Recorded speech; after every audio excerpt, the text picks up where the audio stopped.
Mga kababayan, mga kaibigan, maligayang pagbabalik po sa ating YouTube channel, Pinas Update ng Bayan. Kung bago ka lang, please huwag mong kakalimutan muna na i-like, i-subscribe at i-share ang ating YouTube channel para naman po ma-update at malaman din ng ating mga kababayan ang lagay ng ating panahon. So alamin natin ngayon yung pinaka-latest po na update sa lagay po ng ating panahon.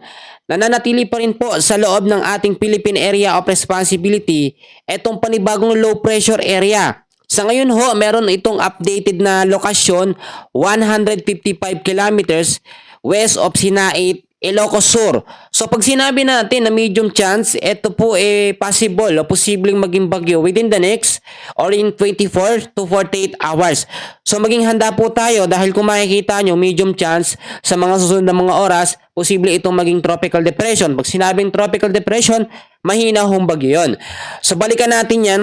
Alamin muna natin yung tinatawag ho natin na forecast weather condition. Bali, updated po ito hanggang bukas po ng umaga, no? So, ito ho, makinig ho tayong mabuti mga kababayan. So, pasensya na ho kayo. Ngayon lang tayo nakapag-update ulit. So, forecast weather conditions ngayong hapon po ng Biyernes.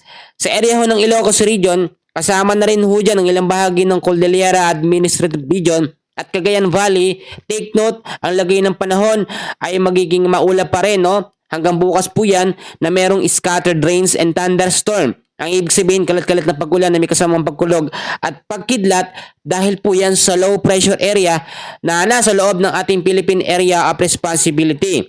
Sa area po ng Metro Manila, the rest ng Luzon patuloy din makakaranas ng scattered rains and thunderstorm ngayong hapon hanggang sa gabi dahil po sa southwest monsoon or hanging habagat.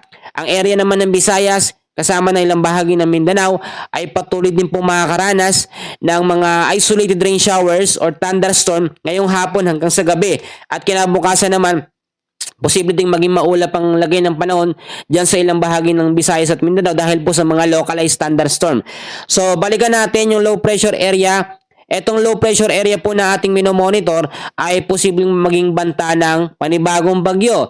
Kapag ka ito ho ay naging bagyo, tatawagin po itong Bagyong Lani, local name po, no, sa loob ng ating Philippine Area of Responsibility. Upon checking din sa ating pinaka-advanced na weather radar, possible na ito ay maging malakas na bagyo kung hindi po magbabago ang kanyang pagkilos. Yung pagkilos po kasi niya, sinasabayan ng habagat. Yung sirkulasyon ng hangin ng habagat ay sumasabay po sa kanya. So, posible na mag-intensify ito from medium chance na maging isang ganap na bagyo na maging isang ganap na tropical depression sa mga susunod lamang na mga oras. Dahil din po sa banta nitong low pressure area na yan, kasama ng habagat, magkasama sila dyan sa area ng ating bansa, dyan sa kalurang bahagi ng ating bansa. Meron po tayong itinaas ngayon na heavy rainfall warning. Meron pong nakataas na heavy rainfall warning dahil po sa LPA. Ngayon pong hapon, gabi hanggang bukas po ng hapon ay 50 to 100 mm sa dami ng ulan sa Ilocos Sur ho, La Union, Pangasinan, kasama na rin ho dyan ng ilang bahagi ng Benguet. So pagdating naman po ng susunod na araw, sa September 7 naman, 50 to 100 mm sa dami ng ulan sa Pangasinan. So inaasahan din po dahil sa southwest monsoon, ngayong gabi po hanggang kinabukasan ng hapon, moderate to heavy rains na merong 50 to 100 mm sa dami ng ulan sa area ho ng Zambales. So yung lahat ng mga lugar na binanggit ko, mag-ingat po sa banta ng mga posibleng pagbabaha or landslide sa mga landslide prone area. Lalo na po kapag nakakaranas tayo ng tuloy-tuloy at malalakas na pag-uulan. Ipagpasalamat ho natin dahil ngayong hapon hanggang sa gabi, ngayong gabi ho, no, gabi na rin kasi, ay mahina, no, or wala masyadong pag-uulan. Do nagkakaroon pa rin ng mga bugso-bugsong pag-uulan pero medyo mahina lamang siya. Hindi siya kalakasan. Hindi kagaya kaninang madaling araw, sobrang anlakas po ng mga pag-uulan. So, i-check natin mabuti yung mga susunod na kaganapan. Sa ngayon, yan muna, no, yung update natin sa lagay ng ating panahon.